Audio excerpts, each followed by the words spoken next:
안녕하세요. 얼마 전 이혼한 애 둘 딸린 50대 여자예요. 저는 사실 아침 저녁으로 불려다니는 수술방 간호사입니다. 밥을 먹다가도 자다가도 수술이 있으면 뛰어가야 할 때도 있죠. 인력이 부족하면 더 그래요. 그런 제가 없는 시간 쪽에서 사연을 쓰게 된 건 제 이혼에 대해 이야기하고 싶어서예요.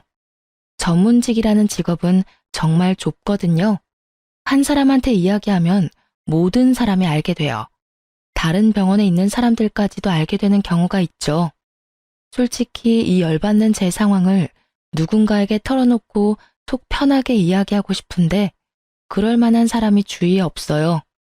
친정 부모님에게 말하기엔 제 얼굴에 침 뱉기라 민망하고 친구들에게 이야기하기엔 제 자존심이 너무 상하거든요. 다들 잘 살고 잘 나가고 있는데 이혼으로 저만 흠집난 것 같고 어디 문제 있는 것처럼 보여서 친구들에게도 말하기 싫어요. 그래서 익명으로 많은 사람과 제 이혼에 관해 이야기해보고 싶어서 이렇게 서툰 글솜씨로 작성하고 있네요. 저는 준 대로 받는다고 생각하는 사람이에요. 물질적인 게 아니라 정성이나 마음 같은 거요. 물론 물질적인 건 상대방 상황에 따라서 돌려주고 돌려주지 않고가 결정되잖아요. 그렇지만 마음이나 정성은 어떤 형태로든 전해진다고 생각하거든요. 그래서 저는 사람을 대할 때 최대한 성심성의껏 대하려고 해요. 남편은 저와는 좀 다른 타입이에요. 어떻게 보면 실속을 차리는 한마디로 가성비를 따지는 경제적인 남자이고 어떻게 보면 얌체처럼 보이기도 하죠. 자기 실속을 잘 차리니까요. 그게 나쁘다고 생각해 본 적은 크게 없어요. 남편이 못하는 건 내가 채워주면 되고 도리어 제가 못하는 부분은 남편이 채워주고 있다고 생각했으니까요. 그런데 그게 제가 잘못 생각하고 있다는 걸 40대 후반이 되어서야 깨닫게 되었던 거죠. 저희는 전세로 10년을 넘게 살았어요. 처음에 전세 마련했을 때는 둘이 반반씩 부담해서 돈을 마련했고 여러 가지 불이익이 있음에도 전셋집을 공동 명의로 했어요. 뒤에 돈을 빌릴 생각이 없었으니까 가능했던 일이죠. 솔직히 말하면 제가 돈을 더 많이 벌고 더 바쁜 직업이었어요. 아까도 말했듯 수술방 간호사라는 건 그만큼 바쁘고 그만큼 돈은 가져가는 일이에요. 그래서 우리 집이 유지될 수 있었던 건지도 모르죠. 남편은 작은 회사에서 일하고 있었는데 여전히 평사원인 채로 아침 9시 출근해 저녁 6시 칼퇴근하는 월급이 무척 적은 직장이었거든요. 남편 월급으로는 가게를 유지하는 데 힘들어요. 그래서 저는 필사적으로 일을 했어요. 그렇게 서로의 부족한 점을 메워가며 잘 살고 있다고 생각했는데 그게 점점 깨지기 시작했어요. 서로에 대해서가 아니라 서로의 가족을 대하는 점에서 그 사람의 단점이 보이기 시작하더라고요. 여느 때와 마찬가지로 추석이 다가오면 양가 부모님께 가져갈 선물을 사러 가거든요. 보통 과일 2상자, 건강기능식품 1상자, 추석 선물 세트 하나, 그리고 용돈. 한 가족당 이렇게 선물을 챙겨요. 그래서 추석에 선물과 용돈으로 100만 원 넘게 쓰거든요. 결혼 초반부터 그렇게 해왔기 때문에 이번에도 그렇게 할 예정이었죠. 그런데 추석 때가 다가와서 제가 바빠졌어요. 수술이 잡힌 날을 보니 선물을 사러 갈 시간이 안 날 것 같더라고요. 그래서 저는 처음으로 남편에게 돈을 쥐어주고 선물을 사러 대신 다녀오라고 했어요. 항상 남편과 같이 갔으니 이번에도 잘하겠거니 하고 맡긴 거였어요. 그렇게 남편의 손에 들어간 돈이 80만 원이었어요. 남편은 상여금이나 보너스도 없는 직장이어서 그 돈도 제가 마련하곤 했거든요. 그렇게 남편에게 돈을 주고 잊어버렸는데 그날 저녁 카톡에 사진이 엄청나게 와 있더라고요. 이거 살까? 이거 살게. 이게 좀 튼튼해 보여. 이런 식으로 저한테 확인까지 받으려고 문자를 보냈더라고요. 그리고 얼마를 썼는지 금액까지 써서 보냈거든요. 딱 80만 원을 다 맞춰서 썼다고 문자가 왔더라고요. 사진에 찍힌 것들이 모두 상태가 좋아 보여서 저도 남편이 잘하고 있다고 생각했고, 이후로 그 선물에 대한 건 모두 잊어버렸죠. 아, 지금 생각해보면 잊지 말았어야 했어요. 뭐든 확인해야 하는 법인데. 어쨌든 그렇게 추석날이 다가오고 추석 전날인 연휴 첫째 날에 시댁으로 향했어요.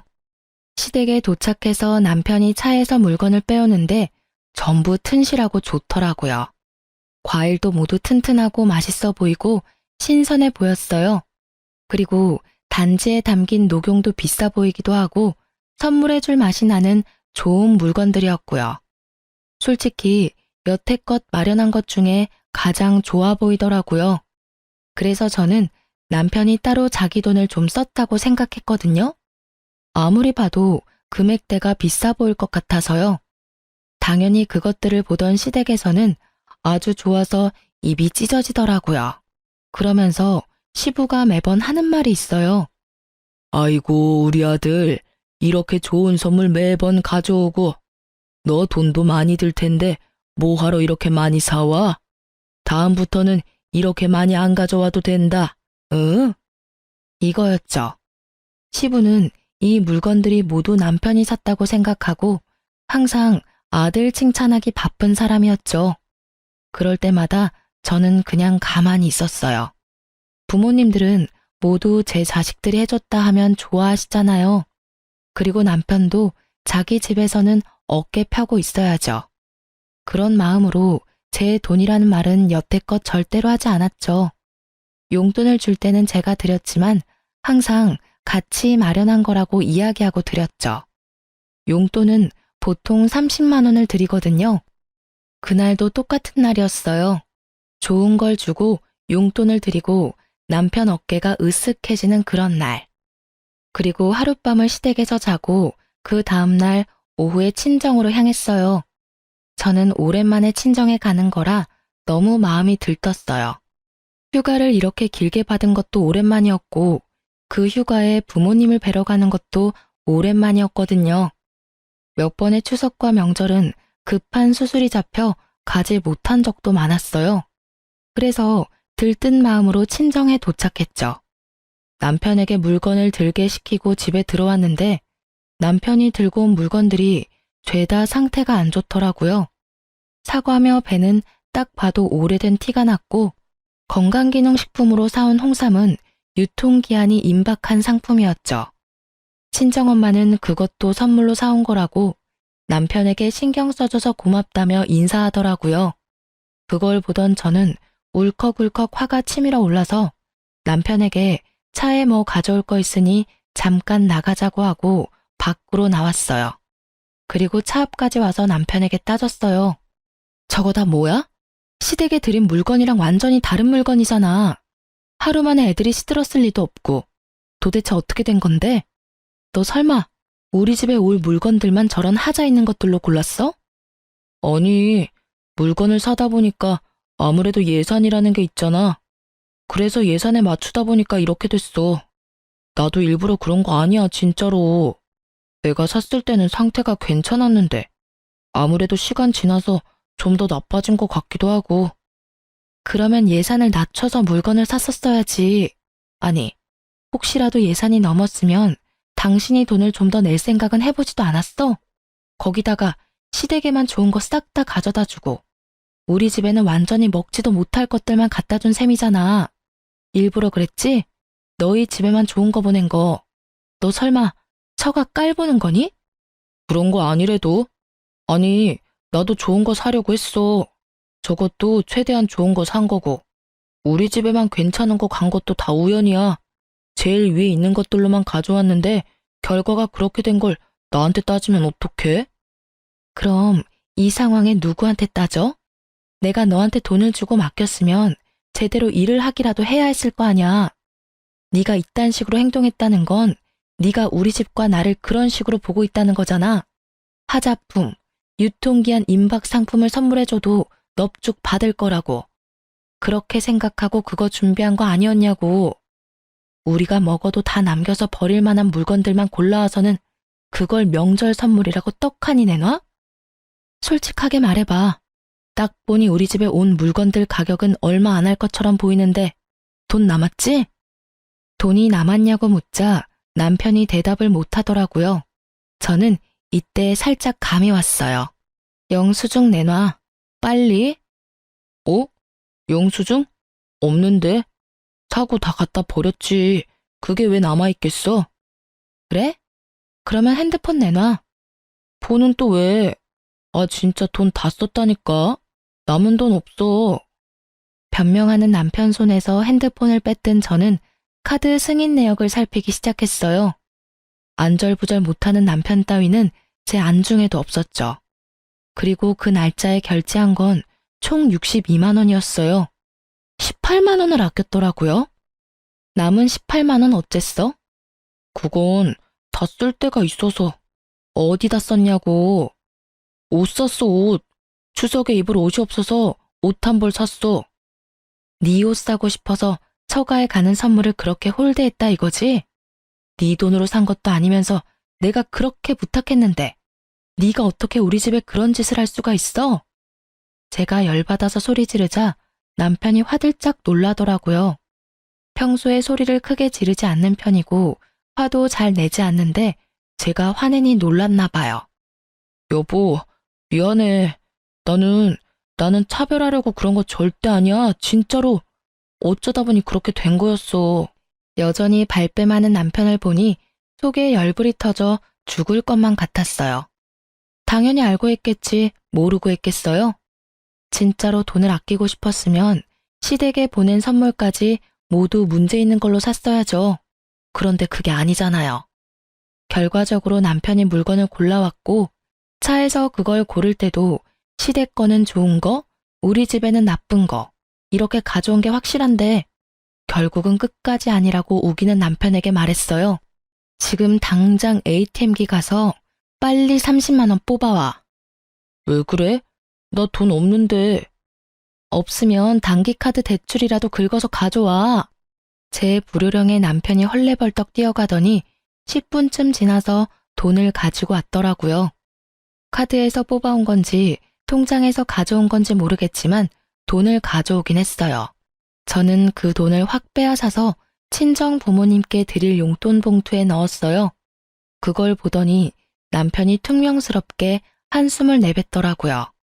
아니, 무슨 용돈을 그만큼 드려. 우리 부모님께는 30만 원만 드렸잖아. 2배는 좀 너무하지 않아?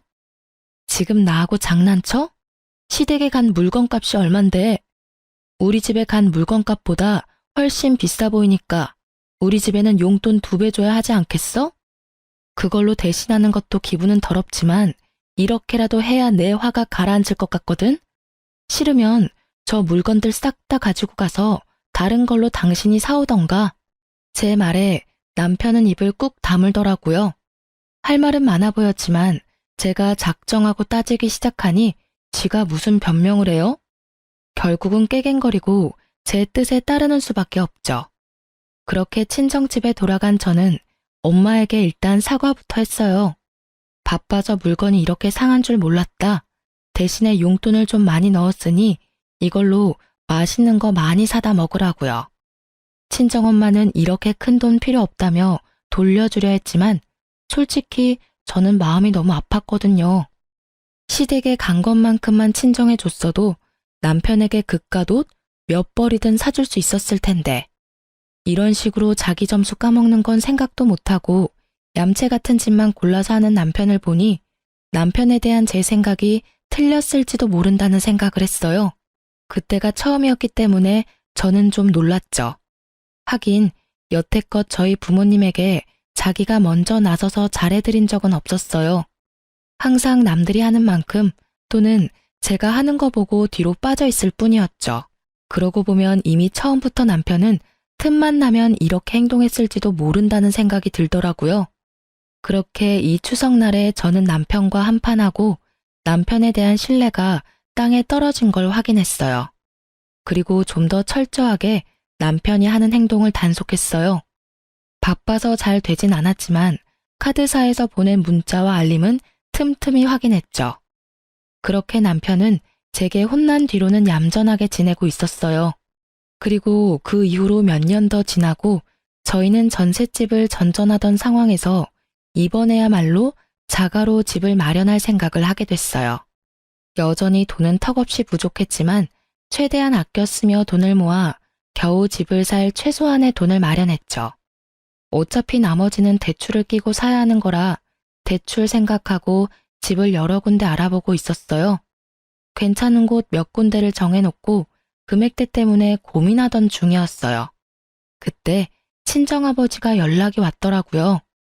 그래, 집 찾아본다더니 잘 돼가고 있냐?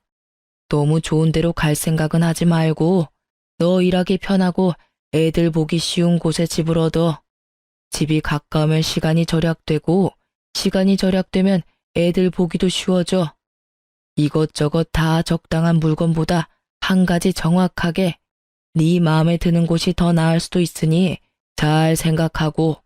나도 몇 군데 중에서 고민하고 있긴 한데 직장이랑 가까운 데로 가려니 돈이 좀 모자랄 것 같아서 일단은 직장이랑 조금 멀더라도 금액대 맞춰서 갈까 싶어요. 지금 있는 집이랑 병원까지 거리는 비슷해요. 애들 학교까지도 멀지 않고. 그럼 직장이랑 가까운 곳은 애들 학교랑도 가까워? 거기는 직장이랑 애들 학교랑 집이 다 가까워서 이쪽 저쪽 맞추기 편할 것 같거든. 작은 평수가 있으면 가격대 맞추기 좋을 것 같은데. 큰 평수밖에 없더라고. 그 동네에 있는 매물은 다들 비싸서 적당한 게 안 나와. 그러면 한 얼마 정도 모자라? 한 4, 5천 정도 모자라. 이사비하고 잡다한 비용까지 다 하면 그 정도는 더 필요한데 우리 그만큼 더 빌릴 곳이 없거든. 그래서 일단은 차선으로 선택했던 집으로 하려고. 그러지 말고 첫 번째로 생각했던 집으로 가. 아빠가 많지는 않지만 5천만 원 해주마. 너 결혼할 때 도움도 못 주고 네가 벌어서 결혼식까지 다 하지 않았냐? 아빠가 그 생각만 하면 마음이 너무 아프고 짠해. 항상 집에 도움만 주던 우리 딸, 이럴 때 아빠가 도움이라도 좀 돼야지. 됐어, 놔둬요. 아빠 무슨 돈이 있다고 돈 대준대? 그러지 말고 그 돈은 아버지 노후 자금으로 쓰세요. 나 말년에 아빠 노후 자금 가져간 나쁜 딸로 만들지 말고. 갑자기 돈을 주겠다는 아버지의 말에 저는 우스갯소리로 거절했어요. 아버지에게 돈을 받고 싶은 마음은 없었거든요. 그런데 아버지가 그러더라고요. 아빠 퇴직금 나왔어. 나온 것 중에 반도 안 되는 금액이야. 첫째 딸은 살림 미천이라고 항상 우리 집에 돈 모자라면 네가 나서서 돈 마련해주지 않았니? 아빠도 너 돕게 해줘. 아빠의 그 말에 눈물이 찔끔 나더라고요. 참으려고 했는데 그동안의 제 고생이 보상받는 기분이라 아버지에게 말했어요.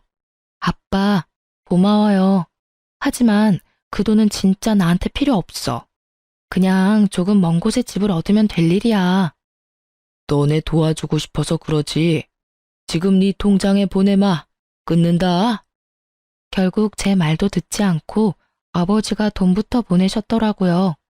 거절하기도 민망해서 남은 시간 동안 착실히 용돈과 효도로 갚겠다는 생각으로 그 돈을 통장에다 넣어두고 저는 첫 번째로 계약하고 싶었던 집을 계약하려고 마음먹었어요.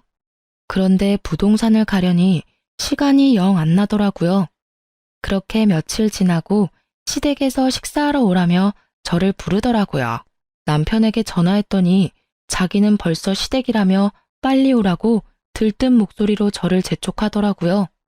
시댁에 뭔가 좋은 일이라도 있나 싶어서 갔는데 시댁 앞에 낯선 포터 하나가 떡하니 주차되어 있었어요.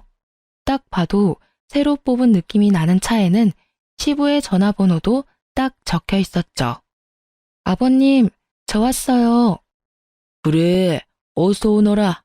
너 밖에 있는 차 봤냐? 네, 봤어요. 그런데 아버님이 사신 거예요? 내가 무슨 돈이 있어서 트럭을 사? 이거 아들이 사줬지? 그 말에 깜짝 놀랐어요. 남편이 외동아들인데 그 말은 남편이 사줬다는 말이니까요. 매번 돈 없다며 징징대는 남자가 웬일로 시부에게 큰 트럭을 사줬나 싶었죠. 제가 생각하는 걸 다르게 생각한 모양인지 시부가 제게 말하더라고요. 세아가, 너도 네 남편한테 좀 배워라. 아들이 이렇게 효심이 지극해. 제 아비 힘들게 일하는 거 알고는 이렇게 알아서 트럭을 선물해주지 않니? 하긴 친정보다 시댁에 잘해주기는 좀 그렇겠지? 넌 매번 바쁘고 남편 내줘도 잘 못해주니 그런 걸 바라는 것도 무리이긴 하지. 그래도 네가 못하는 걸 우리 아들이 잘하니 다행이지 않겠냐? 부부 두 사람 중 하나라도 윗사람 잘 공경하면 되는 일이지. 그 이야기에 정정해주고 싶은 말은 많았지만 시부의 정신건강을 위해 참기로 했어요. 그런데 남편이 저 포터를 사줄 돈이 어디에서 났나 하는 건 별개의 문제였죠. 저는 남편을 작은 방으로 따로 불러 물었어요. 당신 아버님께 포터 사드리는 거 왜 나한테 이야기 안 했어? 오늘 이야기했잖아. 오늘 사드렸거든. 아버지가 몇 달 전부터 포터 하나 있으면 일할 때 좋겠다고 하도 그러셔서 하나 사드린 거야. 그러니까 사기 전에 나하고 의논했어야지. 근데 어느 틈에 돈을 그만큼 모았대? 매번 돈 없다고 한 건 그 돈 모으려고 그랬던 거야? 어? 아니? 우리 생활비 통장에 목돈 들어와 있길래 그걸로 사드렸는데? 저는 제 귀를 의심했어요. 제가 제대로 들은 게 맞나 싶었죠. 설마 남편이 말도 없이 그 돈을 썼을 리가 없을 거라 생각하며 황급히 어플을 열어 통장에 얼마나 남았는지 확인했어요. 잔액을 확인한 저는 눈앞이 캄캄해졌어요. 2천만 원이 사라지고 없더군요. 당신 그 돈이 무슨 돈인지 알고 썼어? 당신이 말해줬잖아. 장인어른이 주신 돈이라고. 천연덕스러운 표정으로 그렇게 말하는 남편을 보니 저는 얼굴로 피가 몰리는 느낌이 들었어요. 그러나 흥분을 가라앉히고 남편에게 물었어요. 우리 아버지가 그 돈을 왜 주셨는지도 내가 말했지? 우리 집 살 때 보태라고 주셨다면서. 근데 솔직히 그러면 돈이 좀 남잖아. 당신 병원이랑 조금 떨어진 곳에 가기로 했으니까. 바빠서 의사소통 되지 않았던 게 문제였던 걸까요? 남편은 제가 아직도 직장에서 먼 곳을 선택할 거라고 스스로 생각한 것 같더라고요. 돈의 출처를 말할 때 가고 싶은 집이 바뀌었다고 이야기라도 했으면 이런 일이 벌어지지 않았을지도 모른다고 애써 포장해 저를 달래봤어요. 하지만 아무리 남편을 이해하려 해봐도 이해가 가지 않았어요. 그 큰 돈을, 자기 돈도 아닌 그 돈을 어떻게 저한테 말도 없이 빼서 쓸 수가 있을까요? 제 상식으로는 도저히 이해가 가지 않았거든요. 나는 그 돈을 받아서 첫 번째로 마음에 들었던 직장과 가까운 곳에 집을 사려고 생각했었어. 그런데 그 돈을 왜 네가 몰래 가져다 써? 몰래라니, 어감이 이상하잖아. 솔직히 그런 거 나는 몰랐고 생활비 통장에 돈이 들어와 있으니까 써도 되지 않을까 하고 썼던 것뿐이야. 근데 당신 좀 너무하다. 우리 아버지 포토 사드리는 게 그렇게 아까워? 적반하장이라는 말이 딱 생각나더라고요. 네가 네 돈으로 사드리는 거면 아깝다고 생각 안 해. 근데 그 돈이 무슨 돈인데? 우리 아버지 퇴직금에서 떼어준 돈이야. 노후자금 하셔야 할 돈 나한테 주신 거라고. 근데 그걸 네가 홀라당 써버려? 네가 효자 되려고 날 불효녀로 만들었어? 결국 참지 못한 저는 대폭발을 해버렸고 시부와 시모가 놀라 뛰어왔죠. 효자 불효녀 그런 게 어딨어. 그 돈 없어서 집 못 사는 거면 그냥 전세 살면 되지. 여태까지 잘 살았잖아. 근데 뭐가 그렇게 열받아서 나한테 이렇게 소리를 질러? 이게 무슨 소리냐? 왜 너희들끼리 싸우고 있어? 그것도 시댁에서. 너 설마 내 아들이 나한테 차 사줬다고 여기 와서 성질내? 도대체가 사돈이 뭘 가르쳤으면 겨우 돈 2천만 원 가지고 남편을 잡아먹을 것처럼 난리요. 그 말에 저는 더 욱했어요. 아빠 힘들게 일해서 받은 돈 남편이 홀라당 까먹은 것도 하나는데 시부가 우리 아버지 욕하니 참을 수가 없었거든요. 아버님, 착각하지 마세요. 그 포터 남편이 모은 게 아니라 친정아버지가 저한테 집 살 때 보태라며 주신 아버지 퇴직금이라고요. 그런데 그 돈으로 포터를 사요? 그리고 그 돈이 제가 받아온 돈이면 저한테 허락이라도 맡았어야죠. 말도 없이 그 돈을 쓴 건 도둑질이랑 뭐가 달라요? 제 말에 시부도 열을 받았는지 씩씩대더군요. 너 지금 우리 아들을 도둑이라고 했어? 며느리가 돼서 시아버지 차 한 대 사주는 거 뭐 그리 어려운 일이라고? 네가 못해서 아들이 매번 이렇게 잘해주는데 네가 왜 여기서 큰 소리 치는 거야? 그러게요. 그러면 이제부터는 아드님한테 다 받으세요. 당신도 들었지? 앞으로 부모님 생신, 설, 추석, 명절, 어버이날 선물은 당신 돈으로 해드려. 여태까지 내 돈으로 열심히 효도해드렸잖아. 아버님도 원하고 있으니까 당신이 번 돈으로 열심히 사드려. 그건 내가 절대로 말리지 않을게. 저는 그 말을 끝내고 집에 가려고 가방을 들었어요. 남편이 제게 쫓아오더라고요. 여보, 그건 좀 너무하잖아. 여태까지 잘해줬으면서 갑자기 이러면 이 손 놔. 나 잡지 마. 아버님 말씀 못 들었어? 내가 못하는 거 아들이 해준다잖아. 그러니까 난 이제 손 뗄래. 당신이 알아서 잘 챙겨드려. 그럼 됐지? 남편은 절절한 모습이었고 시부모는 우리 대화를 듣곤 얼굴이 벌겋게 달아올랐죠. 부끄러울 만도 하죠. 여태껏 아들이 다 해주는 거라고 며느리한테 온갖 생색 다 내며 자랑질했는데 알고 보니 다 며느리 돈이었고 며느리 덕이었다는 걸 알아버렸으니 말이죠. 그렇지만 저는 그런 건 눈에 들어오지도 않았어요. 이혼하기 전에 남편이 가져간 돈 회수할 생각만 머릿속에 가득했거든요. 그렇게 집에 돌아오고 냉랭한 날이 계속됐어요. 애들은 애들대로 눈치 봐가며 행동하고 그런 애들 불쌍해서 데리고 나가 맛있는 거 사주고 기분 전환하도록 놀이공원도 다녀오라고 했어요. 제가 바쁘면 제 동생에게 부탁했죠. 그렇게 2달 정도 지나고 시부 생일이 다가왔어요. 저는 시부 생일 선물을 사러 아울렛에 갔어요. 그때는 한여름이었는데 겨울 상품을 싸게 팔고 있었어요. 저는 일부러 패딩 할인 코너에 가서 3만 원짜리 패딩을 하나 샀어요. 그리고 인터넷으로 할인 마감으로 싸게 파는 과일과 유통기한 임박 상품 파는 곳에서 건강기능식품을 하나 샀어요. 남편놈은 제가 그래도 시부 생일을 챙기고 있으니 제 화가 조금 누그러졌다고 생각하는 모양이더라고요. 아버지 생일 선물 샀어? 나도 준비하려고 했는데. 당신이 준비해줘서 내가 할 게 없네. 아버지한테는 당신이 준비했다고 말하자. 내가 준비한 건 내가 준비한 거고 당신도 아버지 생일 선물 사야지. 빈손으로 가려고 했어? 가서 며느리만 준비해왔다고 하면 아버님이 좋아하진 않으실 텐데 아들 자랑하는 낙으로 사시는 분이잖아. 당신이 준비 아무것도 안 했다고 하면 실망하고 화내실 거 눈에 훤한데. 그리고 당신이 가져간 2천만 원 빨리 준비해 놓는 게 좋을 거야. 그 돈 아버지한테 다시 돌려드릴 거거든. 3천만 원은 벌써 돌려드렸고 2천만 원은 당신한테 받으면 당장 돌려드릴 거야. 그건 시간이 좀 더 필요하고 나중에 내가 장인어른 만나서 이야기 한번 해보면 안 될까? 사위인데 시댁에 급한 일이 있어서 썼다 하면 이해해 주시겠지. 그게 급한 일이었어? 아버님이 아프거나 집에 큰일이 생겨서 그 돈을 준 거였으면 100번 양보해서라도 당신 이해할 수 있었어. 그런데 일할 때 귀찮다는 이유로 새 차를 사준 건 내 상식으로는 도저히 이해가 안 가. 그 전에 작업용 차가 망가진 것도 아니었는데. 이야기가 그때로 돌아가자 남편이 성급히 자리를 뜨더군요. 남편을 잡아서 이야기하려다 참았어요. 오늘은 시부 생일이었으니까요. 그렇게 시댁에 가서 저는 선물을 드렸어요. 남편은 당연히 아무것도 준비하지 않았죠.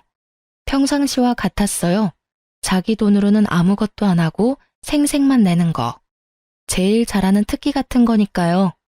시부는 제가 꺼낸 생일 선물을 보고 부들부들 떨더니 호통을 치셨어요. 너 이게 뭐야? 이 한여름에 패딩을 왜 가져와? 이것도 선물이라고 들고 왔어? 이 과일도 다 시들어서 먹는 것보다 버리는 게 더 많겠구먼. 너 설마 저번에 그 일로 나한테 이런 식으로 복수하는 거야? 아버님 죄송한데 저는 남편이 저희 친정에 하는 그대로 아버님께 해드렸을 뿐이에요. 그러니까 너무 노여하지 마세요. 그러게 아드님한테 뭘 가르치신 거예요? 솔직히 사면서도 난감했어요. 남편이 친정에 이렇게 행동하는 건 시댁에도 이렇게 해주고 싶다는 뜻 아니겠어요? 제 말에 시부가 입을 뻐끔뻐끔 벌리면서도 말을 못하더라고요. 기가 찼던 모양이에요. 그렇지만 저는 여기서 멈출 생각 없었거든요. 저번 추석 때 남편이 친정에 딱 그런 물건들을 갖다 줬어요. 친정에서는 그것도 사위가 가져온 거라고 고맙다고 인사까지 했죠. 결국 가져간 건 몇 번 못 먹고 버리고 과일도 버리는 게 더 많았지만 사위 선물에 토를 달 수 없으니 별말 안 하시더라고요. 혹시 아버님이 처가에는 잘해줄 필요 없다고 아들한테 직접 가르치셨나요? 제 말에 남편이 발끈해서는 저한테 따지더라고요. 당신 말이 너무 심하잖아. 아버지한테 어떻게 그런 식으로 말해? 내 잘못은 나한테 화내는 걸로 충분해. 어떻게 아버지까지 이 일에 끌어들이냐고. 당신은 어른을 도대체 뭐라고 생각하는 거야? 내가 묻고 싶은 말이야. 넌 도대체 어른을 뭐라고 생각하길래 저런 물건을 우리 집에 추석 선물이랍시고 사왔는데 그날 내가 용돈이라도 많이 드리지 않았으면 나는 우리 부모님께 미안해서라도 낯을 못 들었을 거야. 당연히 너한테 화났으니까 너한테 화내지. 근데 아버님도 그러셨잖아. 나한테 도대체 사돈한테 뭘 배웠냐고. 그러니 나도 똑같이 알려드린 거야. 당신이 아버님께 뭘 배웠는지.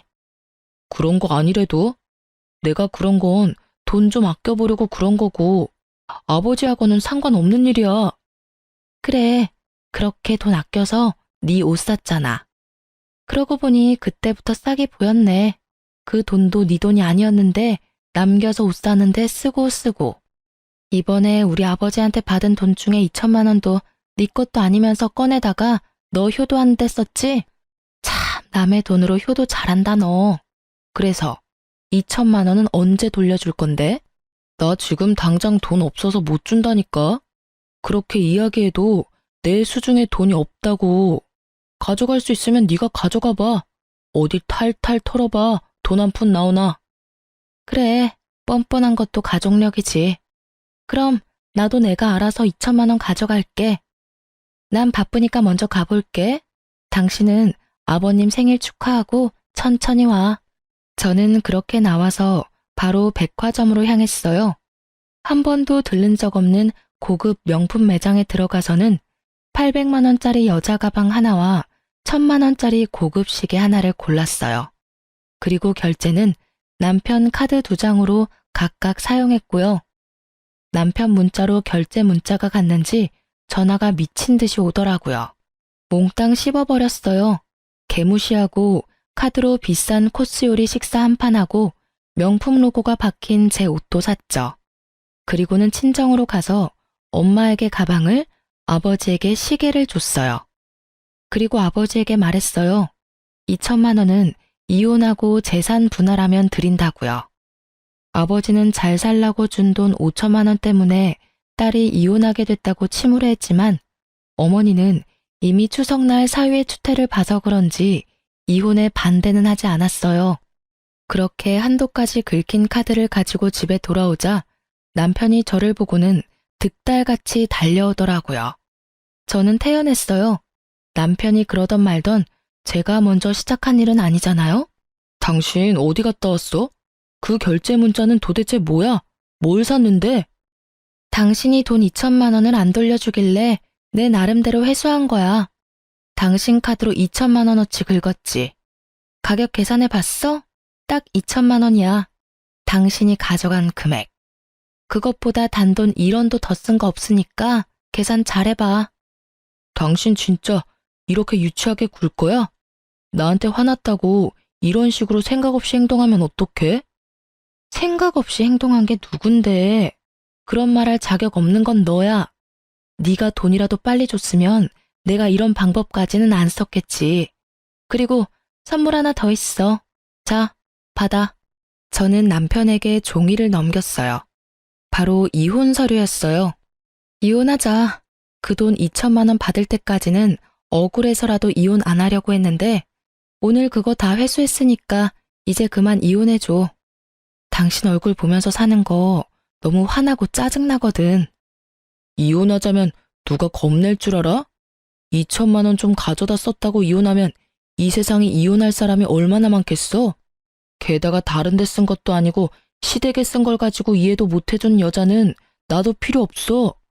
잘 됐네. 나도 당신은 필요 없어. 남의 돈으로 효도하려는 남편 뭐하러 데리고 사니? 그 이야기를 하고 거실로 들어오는데 거실 소파에 시부와 시모가 앉아있는 걸 봤어요. 저야 이혼 이야기를 따로 또 하지 않아도 돼서 편하다는 생각이었지만 두 분은 생각이 달랐나 보더라고요. 시부 얼굴에는 화가 가득했어요. 네가 뭔데 우리 아들한테 이혼하란 말라 난리야? 이혼을 결정해도 우리 아들이 하는 거지. 도대체가 어디서 이런 싹수 없는 여자가 우리 아들하고 결혼해서 처음부터 알아채지 못한 내 잘못이지. 저런 것도 며느리라고. 조상님 뵐 낯이 없어. 며느리 잘못 들여서 아들 망치는 꼴을 보고 있자니. 이혼하면 알게 되겠죠. 제가 남편을 망친 건지 남편이 저를 망친 건지. 그리고 시댁 부모님 챙겨주는 게 누구였는지. 팔이 안으로 굽는다는 건 알았지만 이건 좀 너무하다는 생각이 드네요. 아드님 카드 빚이 신경 쓰이시면 받은 포터 팔아서 도와주시던지. 그걸 못하겠으면 그냥 가만히 계세요. 아들 집 사려고 할 때 도와주지는 못할 망정 집 사라고 친정에서 준 돈마저 탐하는 시댁. 저야말로 사양이에요. 뭐? 친정 돈만 탐하는 시댁? 내가 언제 그랬어? 오냐? 집 살 때 돈 안 보태줬다고 사람을 욕심 많은 영감으로 만들어? 아들이 나한테 차 한 대 사준 게 뭐가 그렇게 욕먹을 짓이야? 며느리가 돼서 아들 하는 일에 일일이 딴죽이나 거는 게 잘못됐지. 그럼 욕심이 없으신가요? 그치만 그 포터 산 돈이 어떤 돈인지 아셨으면 돌려줄 법도 한데 끝까지 끌어안고 계시잖아요. 그게 욕심이 아니면 뭐겠어요? 저 같으면 저 때문에 아들이 빚을 지게 생겼으면 다 팔아서라도 도와주겠네요. 그렇지 않은 걸 보니 욕심이 나는 게 맞나 보네요.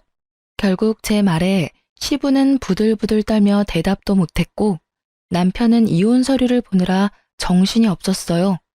시모마는 멀쩡하게 제 이야기 다 듣고 있었는데 아무 말씀 없으시더라고요. 아마 시모도 제 심정을 알고 있는 것 같더라고요. 하긴 며느리 친정집까지 탐하는 노인이 마누라 친정 돈도 탐하지 않을 리가 없겠죠. 저는 후련하게 모든 걸 다 말하고 안방에서 제 짐부터 쌌어요. 자가로 이사가는 건 물 건너갔고 제 남은 인생이라도 행복하게 다시 설계해야 했으니까요. 일단 지금 이 상황에서 스트레스를 조금이라도 덜 받으려면 이딴 집에서 빨리 나가는 게 절실했어요. 어차피 공동명이라 집이 도망갈 일은 없었거든요. 그치만 지금 당장 나갈 수는 없었어요. 나가더라도 아이들과 함께 나가기로 결정했거든요. 애들을 불러서 이야기하니 두 아이 모두 저를 따라가고 싶다고 하더군요. 하긴 돈도 제가 더 많이 벌고 애착도 저와 더 많이 형성되어 있었으니까요. 결국 남편과의 이혼으로 전셋집은 반토막 나서 보증금 반은 제가, 반은 남편이 가져가게 됐어요.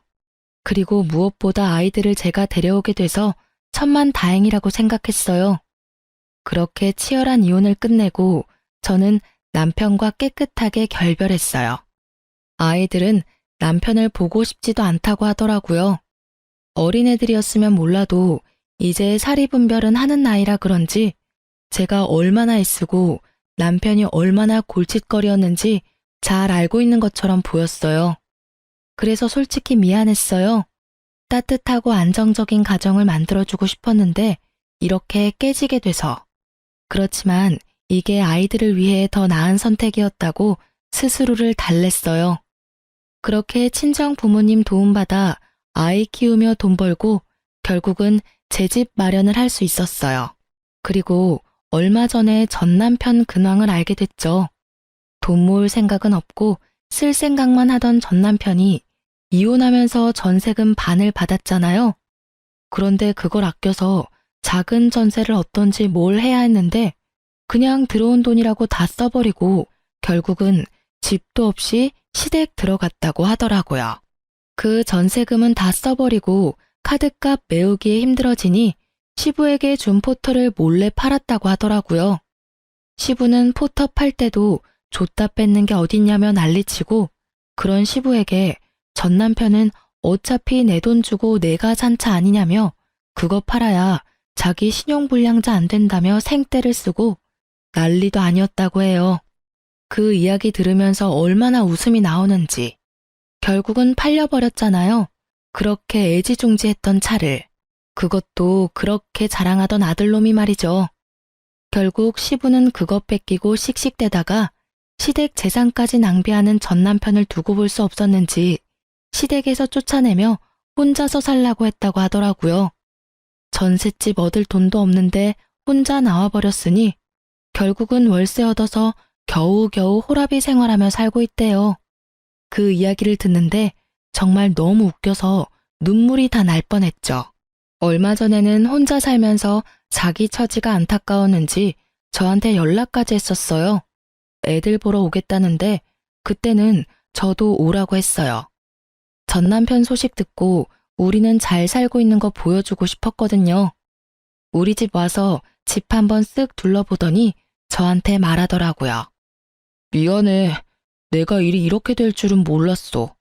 그때 정말 내가 무슨 생각으로 그랬나 싶어. 내 딴에는 잘한 일이라고 생각했고 당신이 자기 명의의 집을 갖는 게 그렇게 중요한 일인지도 몰랐어. 정말 당신한테 못할 짓 한 것 같아. 이제라도 사과를 받았으니 됐어. 당신도 그러지 말고 좀 더 사람답게 살아. 우리 없다고 당신 인생이 끝나는 것도 아니잖아. 벌써 이혼하고 몇 년 지났으니까 다 잊고 당신 인생 살면 되지. 내가 미련한 놈이야. 왜 내가 내 발로 이런 복을 차버렸나 하는 생각만 들어. 아무도 없는 단칸방에서 밥을 먹고 있으면 내가 인생을 잘못 살았다는 생각밖에 안 들고 이렇게 잘해주는 아내와 친정에 왜 그런 짓을 했을까? 내 아들, 딸을 만나는 것도 힘든데 이혼을 왜 하자고 했을까? 그땐 무슨 정신이었는지도 모르겠어. 따뜻한 밥 한 공기 먹으니 남편 입에서 자책의 말이 줄줄 쏟아지더라고요. 그러게요. 이 남자는 왜 자기 발로 이런 가족을 차버렸을까요? 잠깐 자기 입속 챙기려다 시부에게 잘 보이려다 결국은 몽땅 다 잃었잖아요. 집도 가족도 아내도 아이들도. 결국은 그렇게 잘 보이려던 시댁마저도 등을 돌렸으니까요. 그래도 다행인 건 저더러 재결합이나 다시 만나자는 이야기 같은 건 하지 않더라고요. 만약 그랬다면 밥 한 끼 안 주고 주걱으로 뺨을 쳐줬을 거예요. 전 남편이 제 아버지가 준 돈만 함부로 쓰지 않았더라면, 그리고 일찍 그 돈을 돌려주려고 하기만 했다면 저와 함께 자가로 번듯하게 집 얻어서 잘 살 수 있었을 거예요. 한 번의 선택으로 사람 인생이 이렇게 갈리는 거죠. 저는 솔직히 힘들었지만 잘 됐다고 생각해요. 인생의 절반을 넘어가면서 솔직히 그때 참았어야 했을까 하는 생각도 들거든요. 그렇지만 그렇게 산다고 그게 사람답게 사는 건 아니잖아요. 그리고 이런 일들이 쌓일 때마다 고쳐지지 않는 남편을 보며 썩어갈 제 속도 걱정이었고요. 그래도 아들들 결혼할 때 이혼한 남편 옆에 둘 수도 없으니 딱 그거 하나만 아쉽다는 생각해요. 이렇게 사연글을 쓰면서 사람들에게 제 숨겨진 사연을 밝히고 나니 마음이 후련한 느낌이 들어요. 여태까지 아무에게도 말 못하고 끙끙 앓았던 거 생각하니 왜 그렇게 미련하게 버텼을까 싶기도 해요. 제 사연 보시는 분들도 저처럼 남한테 밝히기 민망하면 사연 보내세요. 생각보다 속도 후련해지고 마음이 편해져요. 임금님 귀는 당나귀 귀 동화 아시죠? 저는 이렇게 다 털어버리고 마음이 편해졌네요. 글 읽으시는 분들도 편안한 하루를 보내셨으면 좋겠네요.